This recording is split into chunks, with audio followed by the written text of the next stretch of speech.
Welcome to Let's Talk About It. Here we go! Oh! Oh no! Oh my god! No way! Oh! It's Sabretooth! Oh, look at these fights!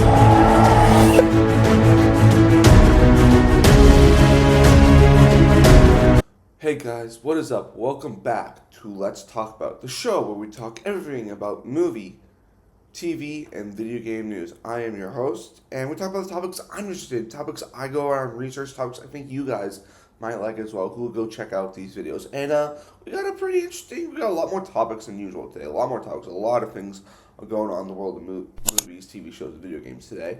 A lot of things, but let's just jump into the first one right here. And that one is this. Wolves, a new movie coming from John Watts, director of the Spider-Man Homecoming trilogy. He has a new film called Wolves, starring George Clooney and Brad Pitt. Kind of like bringing kind of a bit of a reunion from the Ocean's movies. Them coming back, each of them have the same names, and they're like cleaners who come clean up dead bodies for people who call them. And, I remember they released a trailer a few months ago, and now, according to the Deadline, we might just not get one of these films. According to the Deadline, Apple Original Films sets sequel to George Clooney, Brad Pitt drama Wolves by John Watts as film pivots to limited theatrical release before Apple TV Plus bow. Okay, so there's two stories in here. The first story is that they are planning to make a sequel to this Wolves movie. Second thing, that this is getting a limited theatrical release from Apple TV when originally it was just set to be a straight to streaming movie. This I think is very interesting. This movie has not come out yet. The reviews, nothing matter has come out yet. I think this might be a bit of a mistake from Apple, in my opinion. I think what you do is you wait for the first one to come out. Then you do a second movie if it does well, if it makes the money it has to, and if people really like it. But maybe Apple thinks this is too good to not pass up on doing a sequel, and maybe they just had to get these actors and director locked in for a next one right away, or maybe they wouldn't be available if they wanted to do another movie. But when I watched the trailer, I didn't really see sequel. I just thought this is like basic story, one movie, but apparently they might be wanting to make like maybe a trilogy or maybe something out of this. And then the first thing I talked about is getting a wide. Second thing really, it's getting a limited theatrical release. So this will end up in theaters, not in Apple TV Plus. So that's a huge win. And this is kind of another circumstance a lot of people have talked about. Some streaming movies should be theatrical while others belong on streaming. You look at a movie like Madam Web, that looked like a streaming movie, and then you look at Roadhouse, that would have done great in the theaters, but they released it on Amazon Prime instead.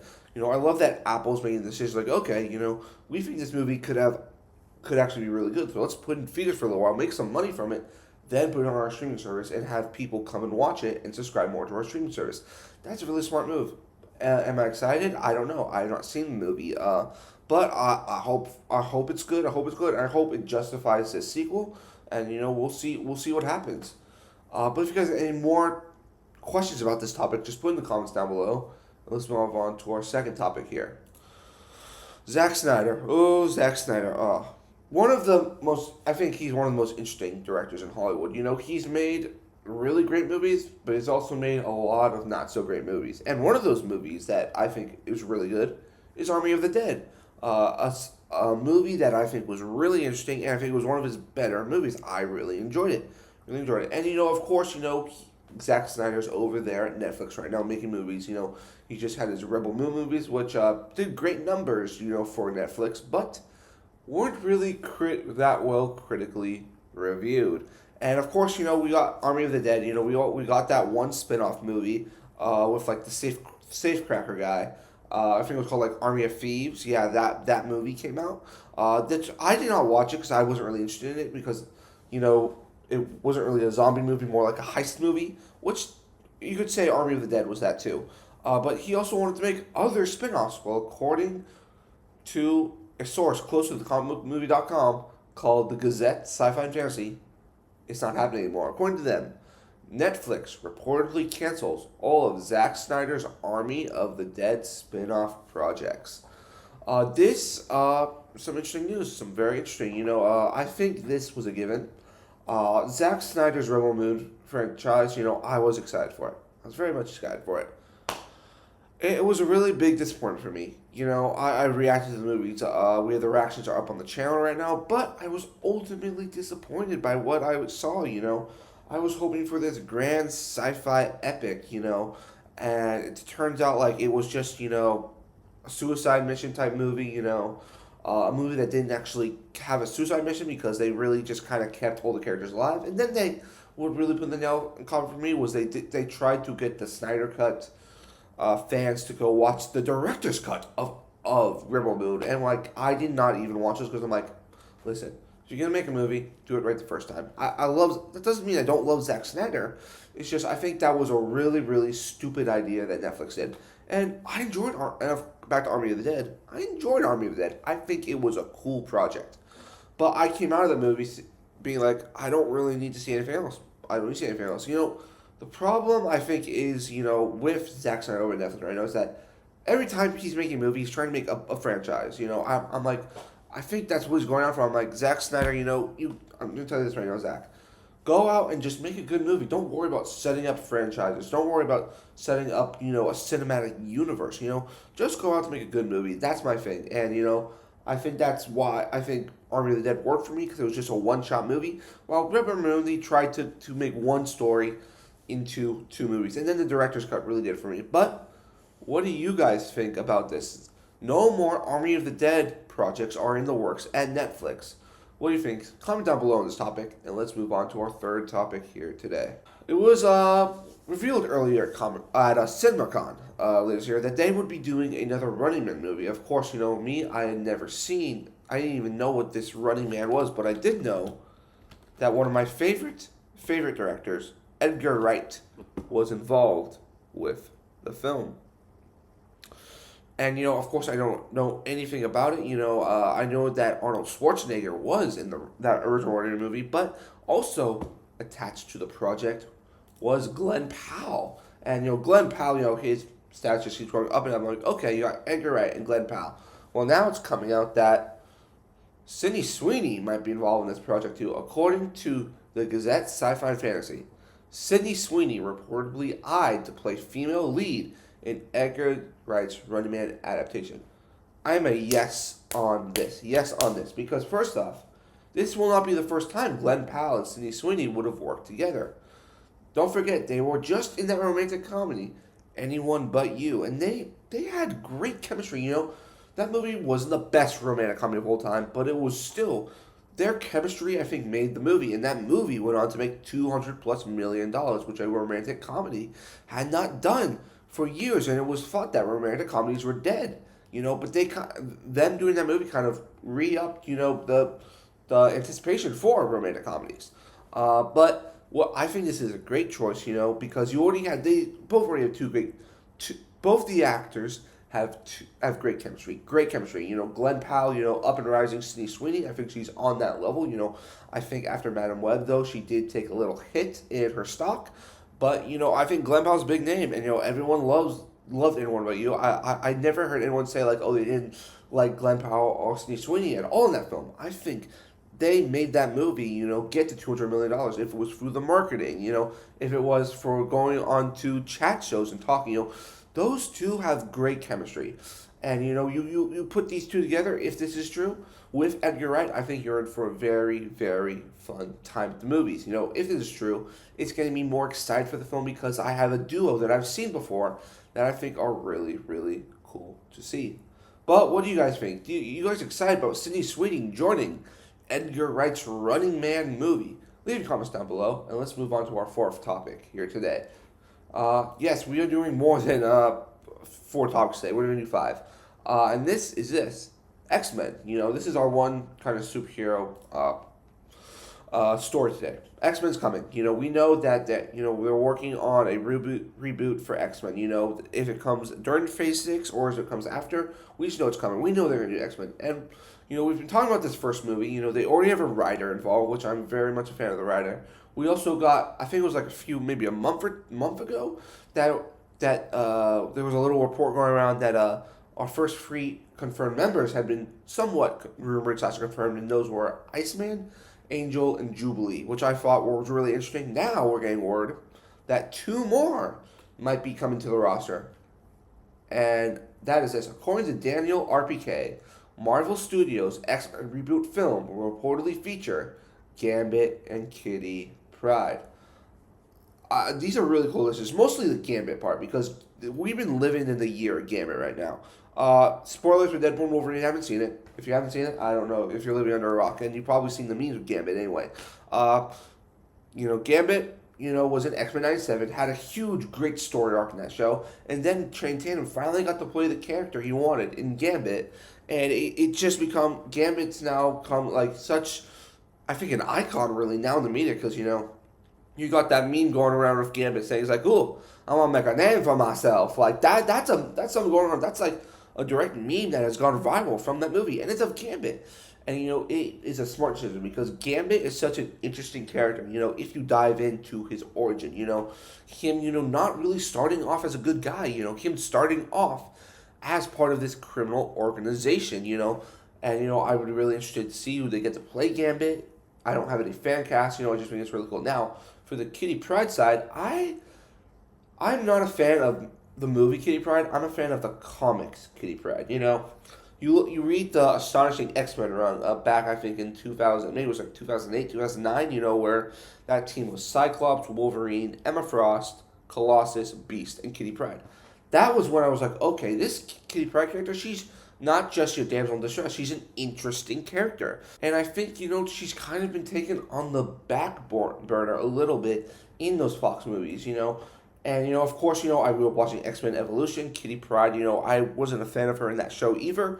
I feel like they've never really had a good adaptation of Kitty Pryde. Now, the comics, Kitty Pryde, very, very much, a well-known X-Men character. People know Kitty Pryde, or her other name, Shadowcat, and, they can do some very interesting things with that. Her relationship with Colossus, which is one of my favorite romantic couples in the X-Men universe, him and Colossus, which they never really did that couple, which was kind of upsetting to me, because, that Astonishing X-Men run, was that was made by the relationship with Colossus and Kitty Pryde, which I find very interesting. I'm excited for these two to be added to the film.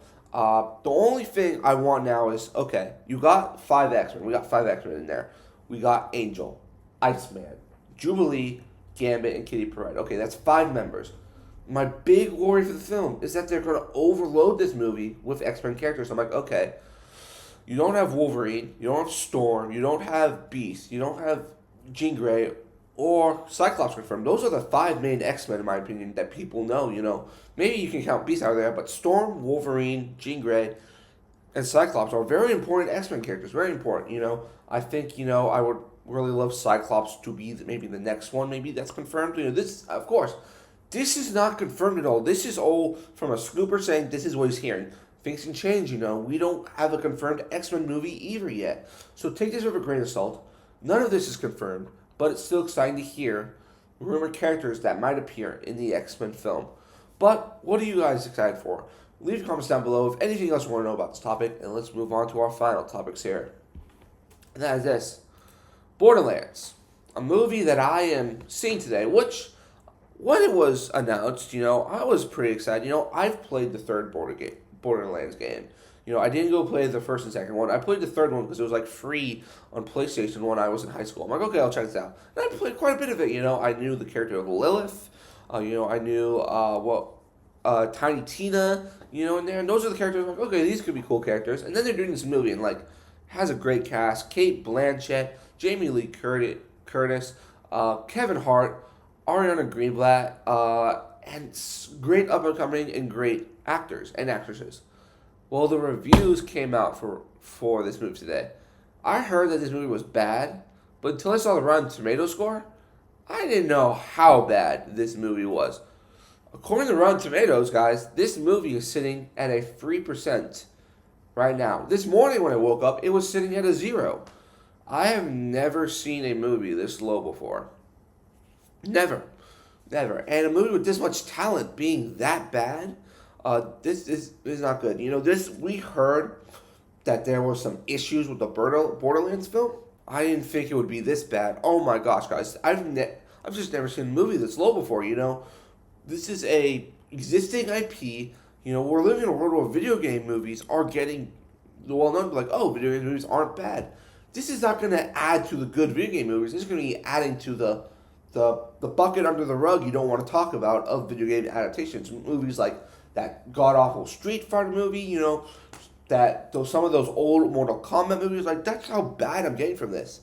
What else, it's just, this is not good news, and I was excited for Borderlands, I felt like it had a lot of potential, I kind of saw like a Guardians of the Galaxy type movie, not exactly like it, but you could go for like a misfit band of, criminals band together to try to accomplish a similar goal. Like, okay, that could be a good story.